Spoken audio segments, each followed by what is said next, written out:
Welcome to Anshika math classes. आपका Anshika math class में स्वागत है। मैंने लास्ट क्लास में आपको चैप्टर सेकंड का सॉल्यूशन प्रोवाइड कराया था। आई होप आपको समझ में आया होगा। अब मैं नेक्स्ट वीडियो बनाने जा रहा हूँ चैप्टर थर्ड का। उसमें आज आपको इंट्रोडक्शन दूंगा मैं चैप्टर थर्ड के बारे में कि चैप्टर थर्ड है क्या है और उसको मतलब वैल्यू क्या है, उसके बारे में बताऊँगा कि चैप्टर का नेम है, उस नेम का मीन्स क्या है। चैप्टर का नेम है आपका, स्टार्ट करते हो। चैप्टर थर्ड, चैप्टर का नाम है दो चर वाले रेखिक समीकरण। आपने 9th क्लास में ओनली रेखिक समीकरण पढ़ा था, दो चर वाले रेखिक समीकरण पढ़े थे, लेकिन इसका युग्म और आपको यहाँ क्या है, दो समीकरण एक साथ पढ़ना होंगे, दो या दो से ज्यादा। आपने 9th क्लास में केवल आपको एक चीज सिंपल पढ़ाया गया था, ax + by + c। ये आपका था ax + by + c = 0। अब इसमें आपका थोड़ा सा इंक्रीज किया गया है कि इसमें आपके दो समीकरण लिए जाएंगे, a1x b1y + c1 = 0। अब दूसरा आपका इसी टाइप से a2x b2y + c2 = 0। अब इसमें आपका जो चैप्टर है उसके बारे में कैसे कहेंगे, उसका मतलब ये है कि आपके दो या दो से अधिक जब समीकरण लिए जाते हैं तो उन्हें रेखिक समीकरण का युग्म बोलते हैं। अब देखो, इनको सॉल्व करने के लिए x और y को सॉल्व करने के लिए हमारे कौन कौन से मेथड है। पहला मेथड है आपका ग्राफीय मेथड, जिसे ग्राफीय विधि बोलते हैं, और इसका दूसरा नाम होता है आलेख। एग्जाम में कभी कभी लिखा हुआ आ जाता है कि आलेख विधि से सॉल्व करो या ग्राफीय विधि से, तो आपको बस पता होना चाहिए ग्राफीय विधि को आलेख बोलते हैं। दूसरा आपका है प्रतिस्थापन विधि। तीसरा आपका है विलोपन विधि। सबसे इंपॉर्टेंट आपकी विलोपन विधि है, मोस्टली बच्चे इसी को यूज करते हैं, और सबसे वेरी इजी जो आपकी है विलोपन विधि, वो वेरी इजी है। इसके बाद आपका फोर्थ को है वो आपकी क्या है, वज्रगुणन विधि। ये तो मैंने आपको चार विधि बताई है कि x और y के मान कैसे निकालेंगे। इसके साथ साथ आपका देखते हैं कि इसमें आपके ग्राफ विधि है, और ग्राफ विधि में आपके कई तरीके के सॉल्यूशन भी देखने होते हैं कि किस तरीके के हल आते हैं। उसमें केवल आपका पहला हल है, जैसे केवल एक हल, इसे बोलते हैं अद्वितीय, और इंग्लिश में बोलते हैं यूनिक सॉल्यूशन। इसका मतलब क्या होता है कि आपकी दो रेखाएं, जैसे हमने ये समीकरण लिए थे पहला और दूसरा, इनको सॉल्व करें तो हमारे कितने हल आ रहे हैं, तो इसके लिए हमारे अलग अलग समीकरणों को देखना होता है। जैसे हमारा a1x + b1y + c1 = 0, a2x b2y + c2 = 0। अब केवल एक हल के लिए हमारी कंडीशन होती है a1/a2 बराबर नहीं होगा b1/b2। ये कंडीशन होगी तभी आपका क्या होगा, एक हल, मतलब दोनों रेखाओं को सॉल्व करेंगे तो केवल एक हल होगा। इसके लिए हम एग्जांपल लेते हैं, 2x + 3y + 4 = 0। एक समीकरण हमने ले लिया। इसी टाइप से हमें ऐसा समीकरण लेना है कि ये आपकी दोनों रेखाएं कैसे हो, प्रच्छेद। उसके लिए हम लेंगे, बस आपको क्या है, इंटरचेंज कर दो, 3x + 2y + 5 = 0। तो हमारा क्या हो जाएगा, a1/a2 जो आपका है, a1 की वैल्यू कितनी है 2। पहले वाले समीकरण में a1 b1 c1 होंगे, दूसरे वाले समीकरण में a2 b2 c2 होंगे। तो हम करेंगे यहाँ पर 2/3 और आपका ये हो जाएगा 3/2। अब ये देखना है कि दोनों इक्वल है कि नहीं। आप देखो, आपको शो हो रहा है कि ये 2/3 है, ये 3/2, ये आपका छोटा है, ये बड़ा, तो क्या इक्वल हो सकते हैं, नहीं होंगे, तो ये आपका इक्वल नहीं है। जब इक्वल नहीं है तो रेखा मतलब ये दोनों कैसे होंगे, इनका केवल एक हल होगा। इसे हम ये भी बोल देते हैं संगत। संगत के साथ साथ ये प्रच्छेद भी होती हैं। प्रच्छेद का मतलब क्या होता है, लाइन इंटरसेक्ट करेंगी, मतलब एक दूसरे को काटेंगी। जैसे कि आपका ग्राफ इस तरीके से बना हुआ है, तो ग्राफ पे आपकी लाइन इस तरीके से कट कर रही होंगी, यहाँ कैसे भी, मतलब दो रेखा एक दूसरे को काटेंगी, वो आपको होती है प्रच्छेद रेखा। अब आगे चलते हैं, उसके बाद दूसरी एक्सरसाइज पे, मतलब सॉरी दूसरे टॉपिक पे, जिसमें आपका मैंने अभी बताया केवल एक हल। अब देखते हैं दूसरा, जिसमें होगा आपका नो हल, मतलब कोई हल नहीं है उसका, इसमें उसका इसका मीन्स हुआ आपका नो सॉल्यूशन। उसे बोलते हैं हम समांतर रेखाएं। ये आपकी थी प्रच्छेद रेखाएं, जो अभी हमने किया था केवल एक हल, उसे प्रच्छेद रेखा बोलते हैं। अब इसके बाद चलते हैं कोई हल नहीं, कोई हल नहीं, इसे बोलते हैं नो सॉल्यूशन। इसमें आपका इसी टाइप से उसमें क्या होगा, a1/a2 बराबर b1/b2 does not equal to c1/c2। इसमें क्या है, पहले दो बराबर होंगे, लास्ट वाला बराबर नहीं होगा, उसे हम बोलते हैं कोई हल नहीं और नो सॉल्यूशन। अब इसी तरीके से हम तीसरा बताते हैं। अब आपको समझ में तो आ गया होगा। आप देखो अनेक हल मतलब अपरिमित रूप से अनेक हल, मतलब इसमें कोई लिमिट नहीं है कितने हल होंगे, अपरिमित रूप से अनेक हल। इसमें आपका कंडीशन क्या होती है, a1/a2 बराबर होगा b1/b2 के, बराबर होगा c1/c2 के। अभी मैंने आपको इसमें बताया था प्रच्छेदों की संगति। अब इसमें भी देखते हैं कौन सी संगत है कौन सी असंगत है। तो आपकी ये तो होगी असंगत और इसे हम बोलते हैं समांतर। अब इसके बाद देखते हैं, ये हो गया आपकी संगत और ये होगा अपनी संपाती। अब इसके बारे में बताते हैं, पता कैसे चलेगा कि संगत है कि संपाती है कि समांतर है। समांतर का मीन्स जानते हो कि जैसे आपकी रेल की पटरी, दो पटरियां आपस में कभी मिलती हैं, कभी नहीं मिलती हैं, वो आपकी क्या होती है, समांतर। इस टाइप से जैसे आपका ग्राफ बनाएंगे हम इसमें, तो इस टाइप से रेखा आएंगी, ये अभी आपकी कभी नहीं मिलेगी, ये होती है समांतर। और जब ये कहीं नहीं मिल रही है तो इनका कहीं संग हुआ, संग नहीं हो रहा है तो इसे क्या बोलेंगे, असंगत।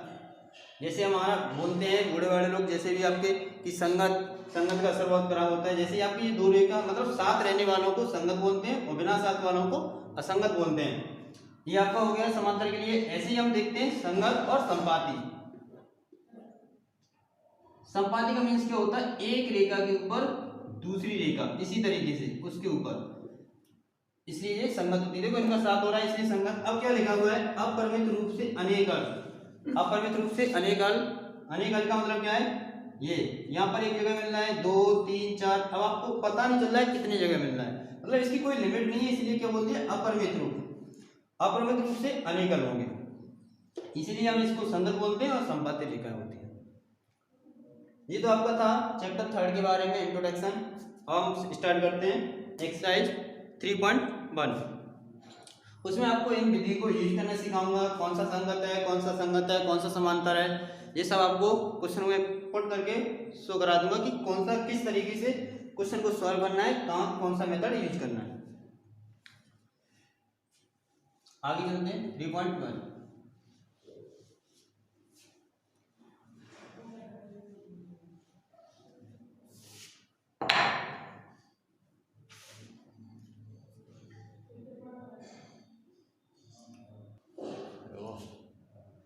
अब देखते हैं आपका 3.1, जिसमें आपका मैंने अभी बताया था उसी को यूज करते हैं। इसमें क्वेश्चन दिया हुआ है आपको, फर्स्ट प्रॉब्लम देखते हैं। लिखा हुआ है, आफ्ताब अपनी पुत्री से कहता है, आफ्ताब अपनी पुत्री से कहता है कि 7 वर्ष पूर्व मैं तुमसे 7 गुनी आयु का था। उसमें ये लिखा है कि कंडीशन, अब इसमें कोई उम्र नहीं दी है कि कौन कितने साल का है, बस आपको बताना है कि ये इतने साल का है और इतने का नहीं है। बट इसमें कंडीशन क्या दिया है कि आफ्ताब अपनी पुत्री से कहता है कि 7 साल पहले मैं अब तुम्हारी उम्र का 7 गुना था, अब से 3 वर्ष बाद मैं तुमसे केवल 3 गुनी आयु का रह जाऊंगा। इस स्थिति को बीजगणितीय एवं ग्राफ रूपों में व्यक्त कीजिए। बीजगणितीय मतलब समीकरण बनाने, और ग्राफ विधि को क्या है, उसे सॉल्व करते हैं। कैसे कि आपका जैसे मैंने बताया था ग्राफ विधि क्या होती है, उसको हम यूज करना सिखाएंगे। तो इसमें आपको देखो, आपका अपनी पुत्री से कहता है, इससे कैसे, पहले सिंपली समझ लेते हैं उसको, फिर क्वेश्चन में यूज करना सीखते हैं। आपका जैसे ये आपका आफ्ताब और आपके ये उसकी पुत्री, इसे मानते हैं हम x और इसे मानते हैं y। आफ्ताब हो गया ये x और ये y। अब इसमें क्या लिखा है, 7 वर्ष पूर्व। सपोज मैं अभी 20 साल का हूं तो 7 साल पहले कितने का होगा, 13 का। इसी टाइप से अभी आफ्ताब x का है तो 7 साल पहले कितने का होगा, x माइनस 7 का। अब उसकी पुत्री भी कितने की होगी, y माइनस 7। क्यों, जो हमने x और y माने हैं वो अभी की वर्तमान उम्र मानी है, इसलिए x माइनस 7 और y माइनस 7। अब क्या बोलना है कि कौन किसी को नहीं है, मतलब जो बेटी है उसका गुना किया जाएगा तब उसकी पापा की उम्र आएगी, तो इसमें कितने का गुणा कर देंगे 7 का। इसी तरीके से आपको देखो दूसरी क्या है, अब से 3 वर्ष बाद, अब से 3 वर्ष बाद तो मतलब प्लस होगा x प्लस 3। जैसे सपोज मैं अभी 20 साल का हूँ तो 3 साल बाद कितने का होगा 23 का। ऐसे ही आपका यहाँ पर y प्लस 3 होगा। अब किसका है 3 गुना, तो ये पुत्री का तो रही, इसमें 3 का गुना कर देंगे। इस तरीके से आपके ये मतलब समीकरण बन जाएंगे। अब इनको क्वेश्चनों में कैसे करना है, बोर्ड एग्जाम में जब आप कोई पेपर को सॉल्व करोगे तो किस टाइप से करोगे, उसके लिए देखते हैं कैसे। अब इसमें आपको देखो हल, इसमें लिखेंगे माना आफताब की वर्तमान आयु, वर्तमान आयु कितनी होगी, इसे मान लेंगे हम x वर्ष। उसकी पुत्री की वर्तमान आयु कितनी होगी 22 वर्ष। आफताब की वर्तमान आयु x वर्ष, उसकी पुत्री की 22 वर्ष। अब इसमें x y मानना है, ठीक है। अब देखो पहली कंडीशन क्या होगा, जो आपकी प्रथम स्थिति दी हुई है क्वेश्चन में प्रश्नानुसार, इसमें क्या है कि 7 वर्ष पूर्व x माइनस 7, पुत्री भी है y माइनस 7, और इसमें गुना कितना है इस वाले का, तो 7 गुना कर देंगे इसमें। तो x माइनस 7, 7y माइनस 49, 7 का इसमें गुणा करेंगे तो ये आ जाएगा, पक्षांतर करेंगे x minus 7y minus 49 plus 7, कितना आ जाएगा x माइनस 7y बराबर माइनस 42। ये आपका समीकरण 1 बन जाएगा। इसी तरीके से आपका समीकरण 2 बनाते हैं। उसमें क्या लिखा हुआ है कि आपका 3 वर्ष बाद, 3 वर्ष बाद क्या होगा x प्लस 3 और y प्लस 3, दोनों के उम्र में 3 प्लस कर देंगे क्योंकि बाद की बात हो रही है। तो इसमें आपका 3 गुना करेंगे क्योंकि 3 गुना है, तो x प्लस 3, 3 का मल्टीप्लाई करेंगे 3y प्लस 9, तो x माइनस 3y और 9 माइनस 3, तो x minus 3y equal to 6। ये आपका समीकरण 2। अब आपको 2 क्वेश्चन पूछे गए थे इसमें कि स्थिति को बीजगणितीय और ग्राफ, तो बीजगणितीय हमने बना दी समीकरण 1 और समीकरण 2। इन क्वेश्चनों अब आगे देखते हैं ग्राफ रूपों में व्यक्त कीजिए। तो इनको केवल हम रूपों में व्यक्त करने के लिए इसको क्या करेंगे, हम थोड़ा स्पेस नहीं है इसलिए हम इसको इरेज कर रहे हैं, ओनली समीकरण को लिखा रहने देंगे। आप चाहो तो इसे वीडियो को पुश करके नोट भी कर सकते हो, आगे का मैं कराता हूँ। ओनली आपके समीकरण लिखूंगा ऊपर, ये आपका समीकरण है x माइनस 7y माइनस 42, क्योंकि हमें अभी ग्राफ विधि को यूज करना है इसलिए समीकरण को साफ नहीं कर रहे हैं, क्योंकि अभी हमने समीकरण बनाया। ऐसे ही आपका ये वाला समीकरण भी हम ऊपर लिख लेंगे, जिसका है x minus 3y equal to 6। हम साफ कर रहे हैं। अब देखो ग्राफ विधि के लिए हमें सबसे पहले x और y के मान लेट करने होते हैं, मानने होते हैं। जैसे आपका इसे बॉक्स बनाएंगे सबसे पहले, अब आपको बताया गया था कि एक रेखा खींचने के लिए कितने बिंदु की जरूरत पड़ती है, मैक्सिमम मतलब मिनिमम आपको 2।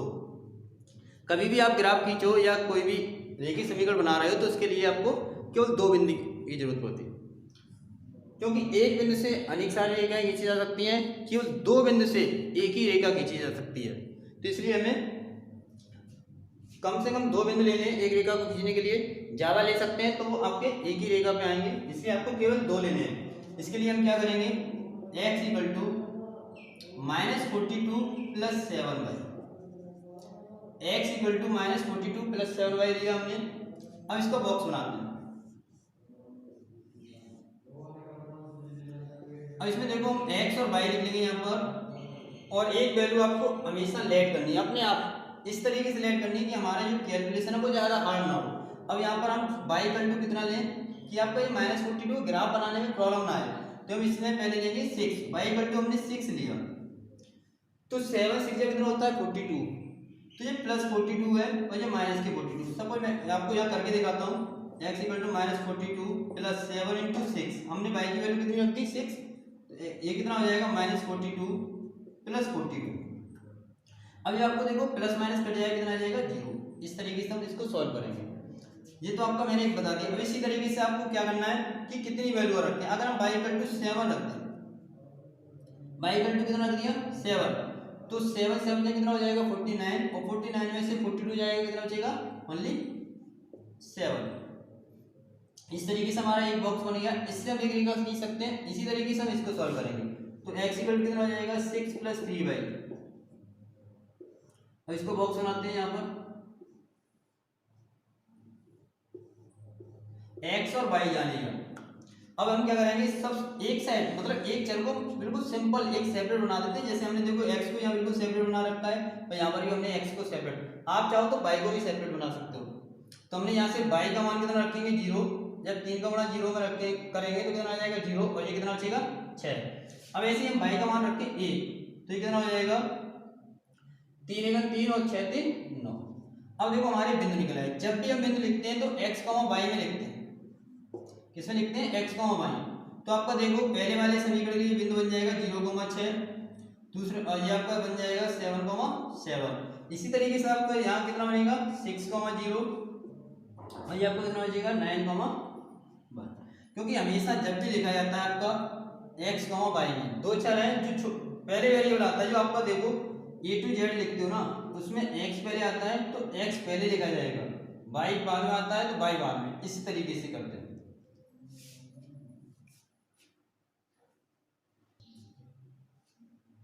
देखो इस अब को हमें ग्राफ बनाना है, तो इसलिए मैंने ग्राफ ड्रॉ कर लिया है।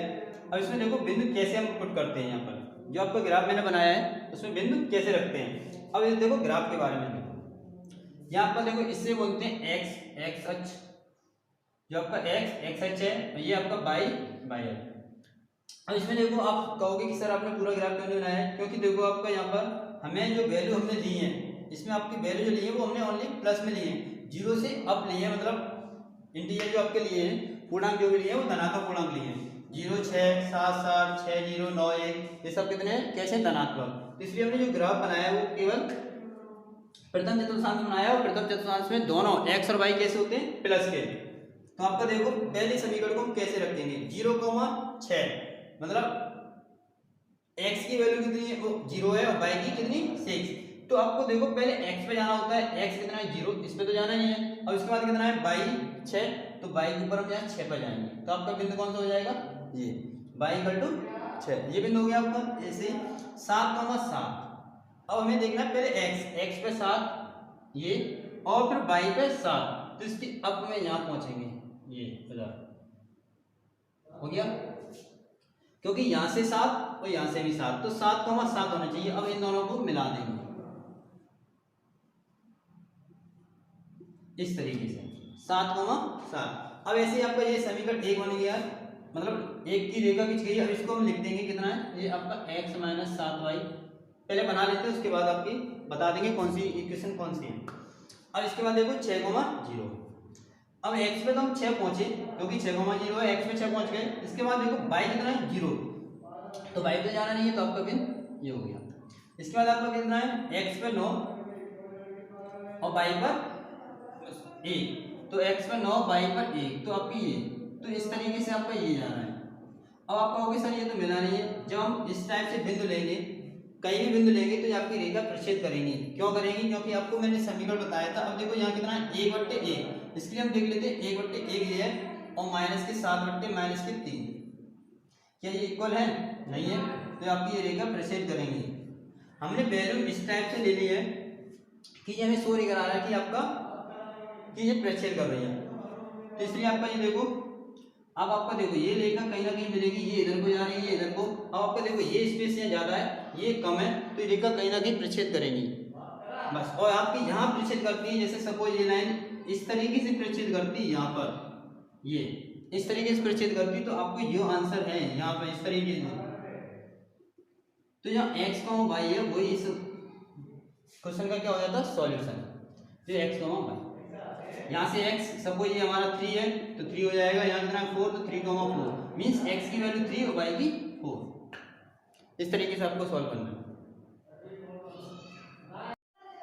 देखते हैं अगला क्वेश्चन, उसी एक्सरसाइज का सेकंड क्वेश्चन। इसमें लिखा हुआ है एक क्रिकेट टीम के कोच ने 3900 रुपये में 3 बल्ले और 6 गेंदें खरीदी। बाद में उसने 1 बल्ला और 2 गेंदें 1300 रुपये में खरीदी। इसी स्थिति को बीजगणितीय और ग्राफीय रूप में व्यक्त करना है। जैसे कि आपको पहला क्वेश्चन किया था उसी टाइप को इसको सॉल्व करते हैं। सबसे पहले हमें इसमें इंपॉर्टेंस क्या है कि हमें क्वेश्चन को समझना है कि क्वेश्चन में क्या बोला जा रहा है। उसके अकॉर्डिंग हम क्या बनाएंगे, समीकरण। देखो समीकरण कैसे बनाते हैं, इसमें लिखा हुआ है 3900 रुपए में, और क्या है, 3 बल्ले और 6 गेंदें खरीदी हैं। कितनी, 3900 रुपए में 3 बल्ले और 6 गेंदें खरीदी हैं। उसी तरीके से 1300 रुपए में दूसरी कंडीशन, 1300 रुपए में 1 बल्ला और 2 गेंदें खरीदनी है। इसको बनाएंगे कैसे, उसके लिए देखो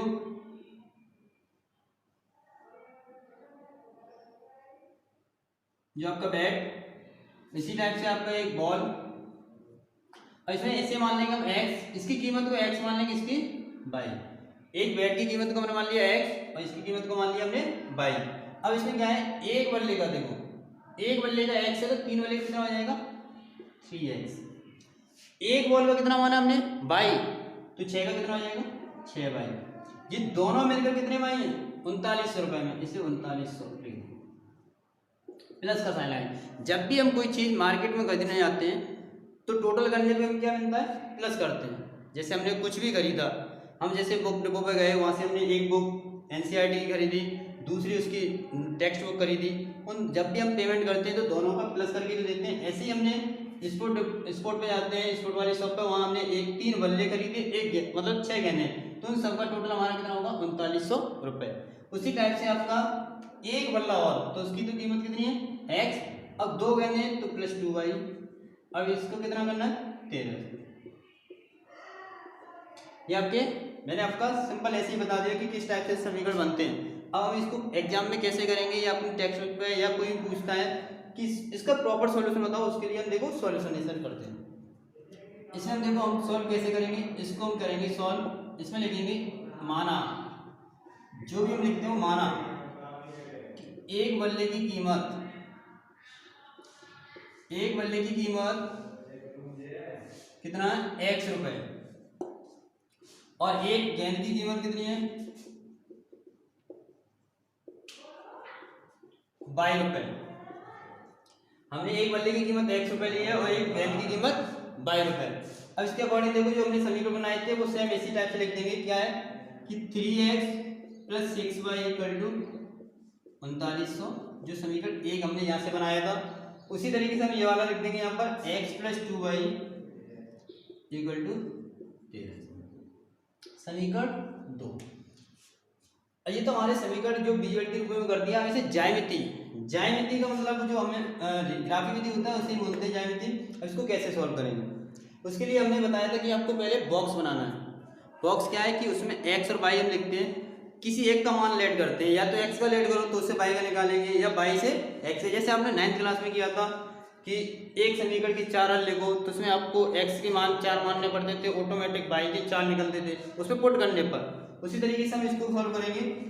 यहाँ से क्या करेंगे, इसको सॉल्व करो तो यहाँ से आपको देखो 3x इक्वल टू कितना हो जाएगा, 3900 माइनस 6y, तो x इक्वल टू कितना हो जाएगा, 3900 माइनस 6y।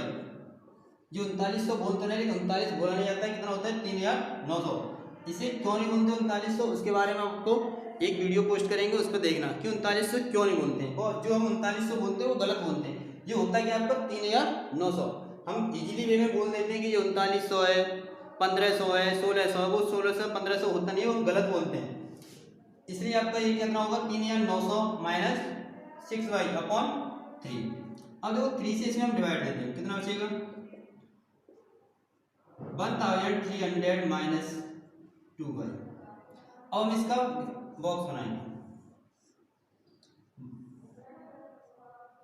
अब बॉक्स बनाने के लिए हम क्या करेंगे, वही सेम क्वेश्चन आपके सेम स्टेप फॉलो होंगे जो आपके लास्ट क्वेश्चन में हुए थे। यहाँ से x और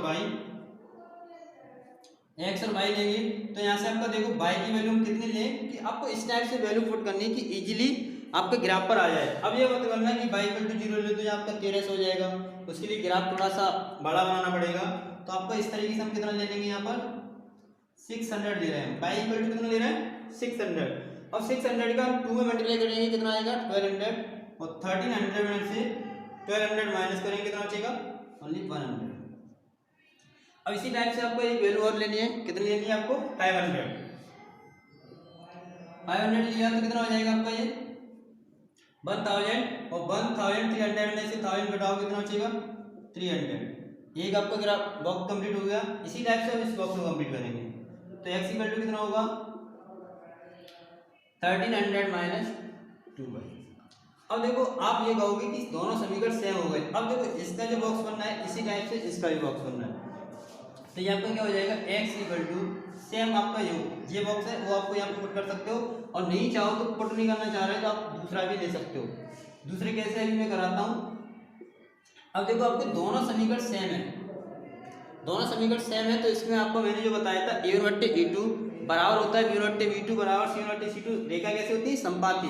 संपाती का मतलब ओवरलैप, एक रेखा दूसरी रेखा के ऊपर जाएगी, एक रेखा दूसरे ऊपर रेखा जाएगी। तो इसी तरीके से हम देखो अब हमने दो बिंदु ये ले लिए, अब डिफरेंट टाइप के दो बिंदु लेते हैं तब भी देखते हैं कि रेखा हमारी ओवरलैप करती है या नहीं। तो इसलिए हमने x और y लिया। अब इसमें हम देखो पहले लेंगे 400 लिया हमने y पर 400 लेने पे कितना हो जाएगा ये आपका 800 और 1300 में से 800 माइनस करेंगे कितना बचेगा 500। मतलब 400 गुणा हम 2 में करेंगे 800 और 1300 में से 800 घटाएंगे कितना बचेगा 500। अब इसी टाइप से हम लेते हैं दूसरा। अब इसमें हम देखते हैं कितना लें। अब हम इसमें लेते हैं 7 नहीं आपका इस टाइप से लो कि इजीली कैलकुलेट हो जाए। 7 ले लेते हैं, चलो आपका एक नेगेटिव में भी कराते हैं। 700 लेते हैं। 700 लेने से आपका कितना हो जाएगा 700 लेने पे आपका ये 2 गुणा करोगे 1400 हो जाएगा, मतलब 1400 मतलब 1400। अब 1300 में से 1400 घटाओ कितना बचेगा माइनस के 100 बचेंगे। अब इसको हम कैसे सॉल्व करेंगे। ये आपका ग्राफ बन गया, मतलब ग्राफ की बिंदु निकला है। अब ग्राफ करने के लिए हम देखो इसका ग्राफ बनाते हैं। देखो मैंने ग्राफ बना मतलब आपका ओनली ये काट के तरह बना लिया है। इसमें देखो कैसे हम वैल्यू पुट करते हैं।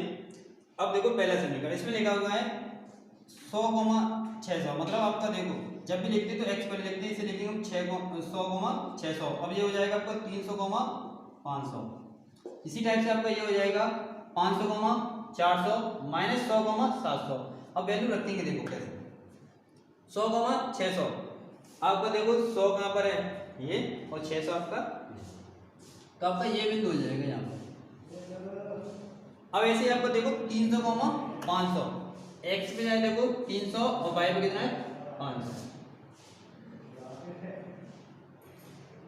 इधर आपका हो जाएगा ये 300,500 आपकी ये रेखा हो जाएगी। अब इसके बाद देखो आपका सर 500,400 x पे 500 y पे 400 देखो आ रहा है इसी में। अब ऐसे ही देखो आपका -100,700 -100। अब x पे देखो -100 ये और y पे 700 देखो इधर ही आ रहा है इस रेखा पर। मतलब ये क्या है जो आपकी रेखा एक तो ये बन गई। अब इन दोनों बिंदुओं को अगर दोबारा मिलाएं तो ये रेखा इसी पे जाएगी। तो आपका देखो ओवरलैप कर रही है, एक ही रेखा पे आपके सब बिंदु आ रहा है। तो इसका मतलब क्या होगा कि ये दोनों रेखा संपाती होंगी। समझ गए ना। देखो पहले हमने ये बिंदु लिए दो, एक हमने ये दो बिंदु लिए थे उस वाली रेखा के। अब इसमें भी आपकी दोनों जो बिंदु आ रहा है वो इसी पर है, क्योंकि ये दोनों रेखा आपकी कैसी है संपाती और इसे ये बोलते हैं संगत। क्योंकि आपको कहीं पूछ लिया जाता है कि संपाती है कि संगत है। तो आपके देखो चारों बिंदु, दो समीकरण आपके अलग अलग थे, पहला ये दूसरा ये, इससे आपके देखो दोनों बिंदु एक ही उस पर आए हैं तो ये आपके कैसे हो जाएंगे संपाती। और इसके कितने हल होंगे अपरिमित रूप से अनेक हल होंगे। कंडीशन क्या थी, क्योंकि संपाती क्यों है आपका देखो यहाँ पर 3/1 बराबर। देखो आपका ये रफली आप इसे नोट कर लो, उसके बाद में थोड़ा सा इसको और समझा रहा हूँ, आप वीडियो को पॉज करके नोट भी कर सकते हैं। अब देखो आगे समझाते हैं हम, वीडियो को पॉज करके नोट कर सकते हैं, क्योंकि आपको अगर दिक्कत है कि हमें इसे नोट करना है तो आप इसे नोट कर सकते हैं।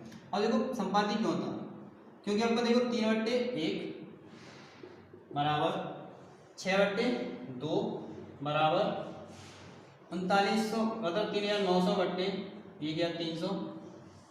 तो 1 से भाग देंगे 3 में 3 रहेगा, 2 से भाग देंगे तो ये 3 आ जाएगा और यहाँ से ही भाग देंगे तो ये 3 आ जाएगा। देखो तीनों पद आपके बराबर आ रहे हैं, इसलिए रेखा संपाती थी। एक तो आपका ये मेथड था कि रेखा संपाती है, और एक आपका ग्राफी विधि से पता चलेगा कि रेखा संपाती है।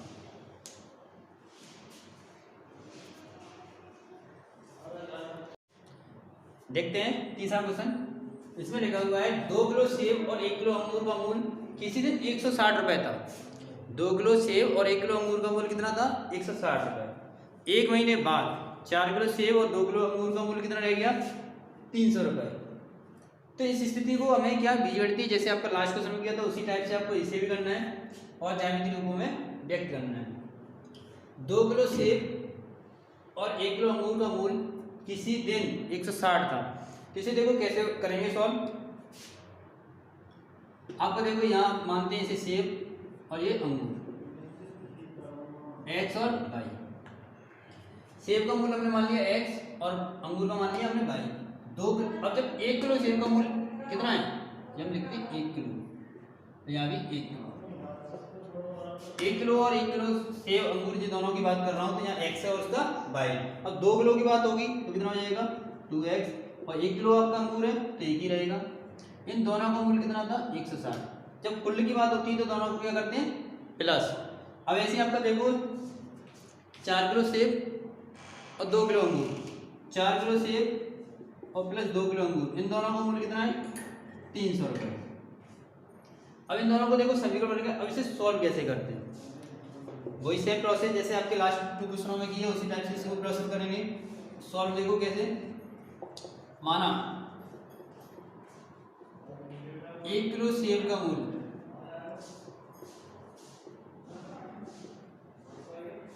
कितना है? x रुपए। ऐसे ही 1 किलो अंगूर का मूल y रुपए। अब इक्वेशन आपकी मैंने यहाँ बना दी, यहाँ से डायरेक्ट पुट इधर कर दो। बस आपको कंडीशन वही बताना चाहिए, क्योंकि 1 किलो सेब का मूल आपका x है और 1 किलो अंगूर का मूल y है। क्या बन जाएगा फिर? 2x plus y equal to 160, 4x plus 2y equal to 300। अब इसे देखो कैसे सॉल्व करेंगे। तो आपको यहाँ से देखो हमें बनाने एक बॉक्स बनाने के लिए क्या करेंगे, जब आपका देखो x और y में देखते हैं कि कौन आपका सिंपल मतलब किससे कैलकुलेट इजी हो जाएगा।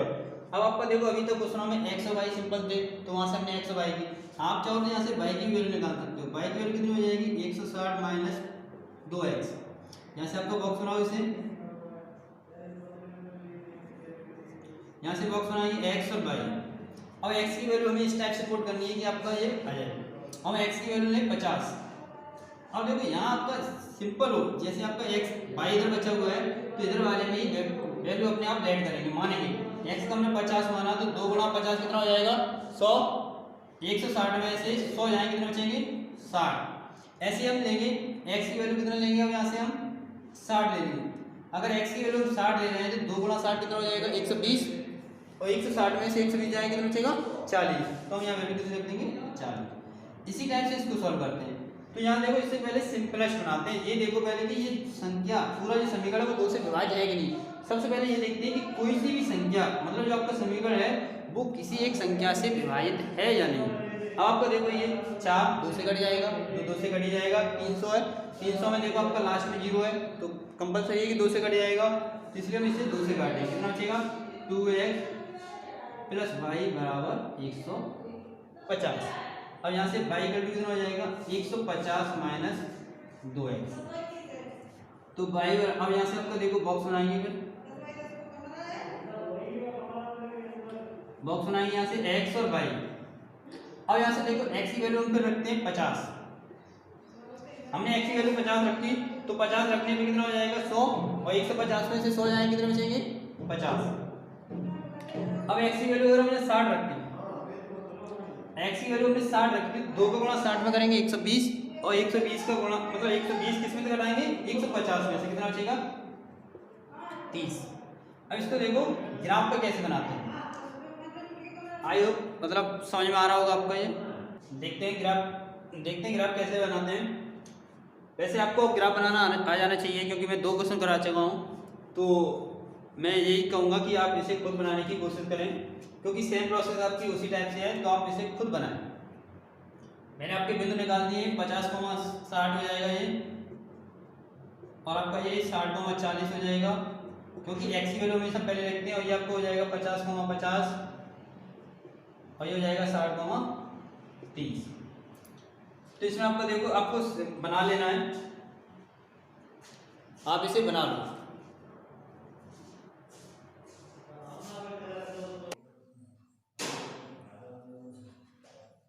देखो आप कोशिश करना पहले, और कोशिश ना मतलब बना नहीं पाओ, तो उसके लिए मैंने आपको ये बना के रख दिया है। आपका ये आंसर है, इसे आप देख सकते हो। अगर फिर भी समझ में नहीं आता, आपको कोई भी क्वेश्चन इसमें समझ में ना आया हो, कोई भी क्वेरी हो, तो आप कमेंट बॉक्स में कमेंट करके हमसे पूछ सकते हैं।